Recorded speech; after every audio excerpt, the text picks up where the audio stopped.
Mr. Bendas, 10 minutes, please. First of all, I'd like to thank the BAPA for inviting us here, but most importantly, I want to thank you people, all the citizens that have enough interest to come out and listen to us and submit questions, some of which we might be able to answer. We need to reduce spending. We need to reduce the debt and refill the treasury.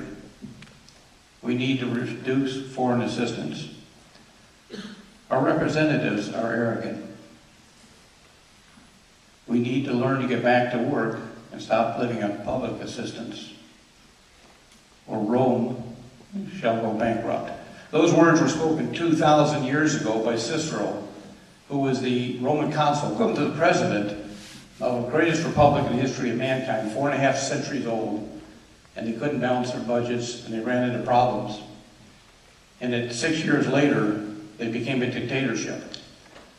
I'm not suggesting that's going to happen here. However, we need to get our house in order, folks. We all know it. I don't think there's a person sitting here that doesn't know we have serious problems. Who am I? I'm Mike Bendas. I was born down in Action, Champaign, raised in the southeast side of Chicago, went to Bowen High School.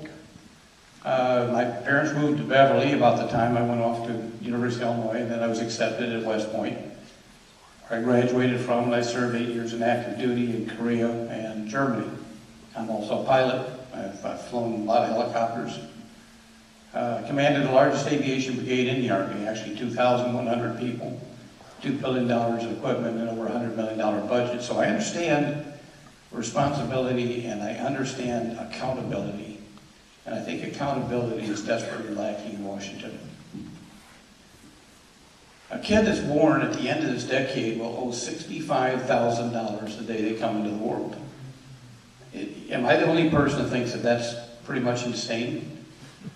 $4,000 a year will be the interest that that kid would be responsible for as his share of the national debt, the $20 to $22 trillion debt. We need to bend that curve down significantly. How many of you know how many bureaucrats work for the federal government? Can somebody throw a number out? Yeah. What? Okay. I can't hear you, but okay. There's 2.7 million bureaucrats. That doesn't include the uniformed services. They earn an average of $120,000 a year when you include their $41,000 average pension.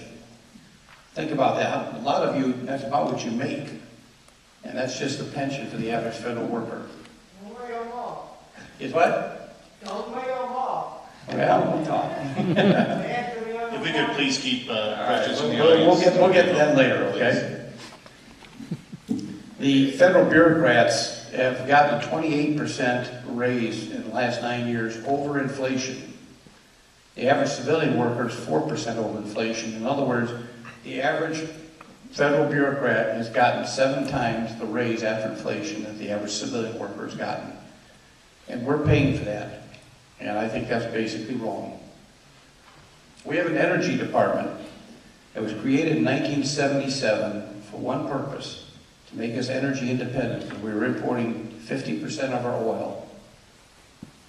Today, we spend $24 billion a year, 16,000 employees, and we import 2/3 of our oil. A serious consideration of that department needs to go, or significantly be reduced.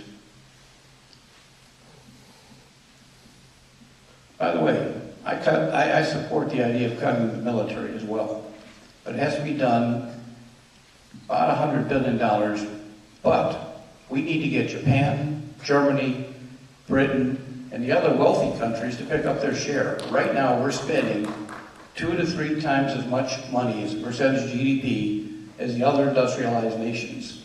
And you're paying for that. I believe in a strong military, but I also believe that our allies need to carry their weight and not charge the American taxpayer for that.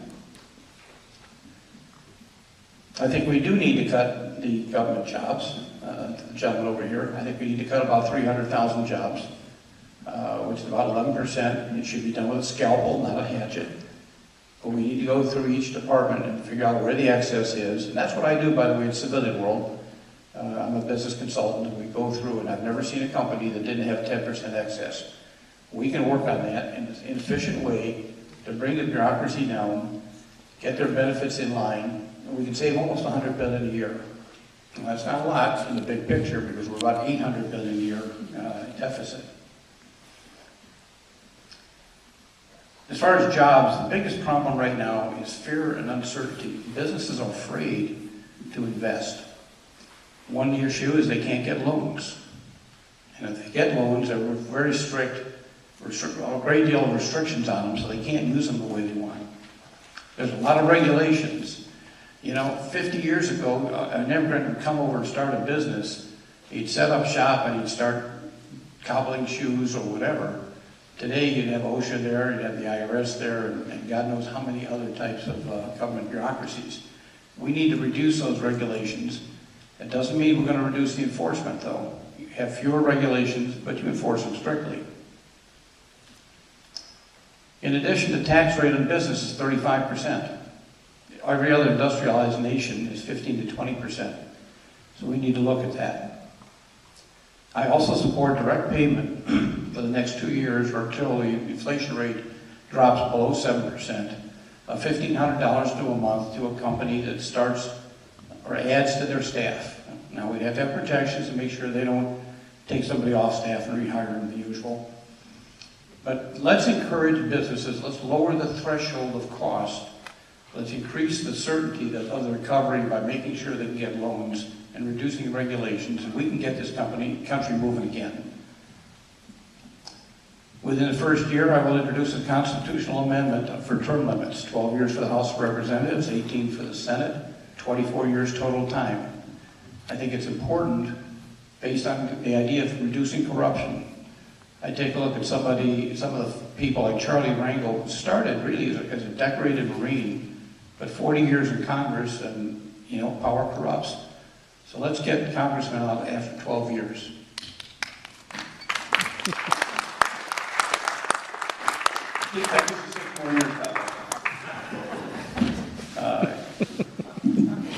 I'm opposed to card check. I consider that anti-worker. The question I would ask the people is, why are unions afraid of a secret ballot? I was talking to a lot of non-union, actually Polish workers, and they're losing their houses because they can't bid on jobs. And the reason is there's a presidential directive that says that any federal construction project over $25 million must have a project labor agreement, which has been defined by the National Labor Relations Board as a union. It means basically if you're not unionized, you don't have a right to bid on these jobs. And I think that's wrong. I think that needs to be corrected.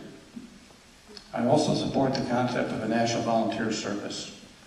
I think we should eliminate the college loans and replace it with a service where you serve the country. It doesn't have to be in the military. It could be an agriculture department.